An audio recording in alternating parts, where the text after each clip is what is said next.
வணக்கம் நண்பர்களே, நான் எக்ஸிம் மித்ரா, ஏற்றுமதி மற்றும் இறக்குமதியாளரின் நண்பர். அடுத்து நாங்கள் ஐஇசி மற்றும் ஜிஎஸ்டிஎன் ஆகியவற்றை டீகோடிங் செய்கிறோம். இறக்குமதியாளர் ஏற்றுமதியாளர் கோடிலிருந்து தொடங்குவோம். இது டைரக்டரேட் ஜெனரல் ஆஃப் ஃபாரின் ட்ரேடால் வழங்கப்படுகிறது. நீங்கள் அதை பெற்றவுடன் அது வாழ்நாள் முழுவதும் உங்களுக்கு சொந்தமாகிறது. உங்களிடம் இந்த அடிப்படை ஆவணங்கள் இருப்பதை உறுதிப்படுத்திக் கொள்ளவும், அதாவது PAN card, Aadhaar card, bank details மற்றும் பிசினஸ் ப்ரூஃப் போன்றவை. விண்ணப்பிக்க டிஜிஎஃப்டி வெப்சைட்டில் ஒரு அக்கவுண்டை உருவாக்கி அப்ளிகேஷன் ஃபார்மை நிரப்பி ஆவணங்களை பதிவேற்றவும்.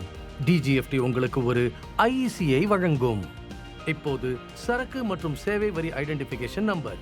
இந்த 15 இலக்க கோட் உங்கள் வணிக வகை மற்றும் இருப்பிடத்தை வரையறுக்கிறது.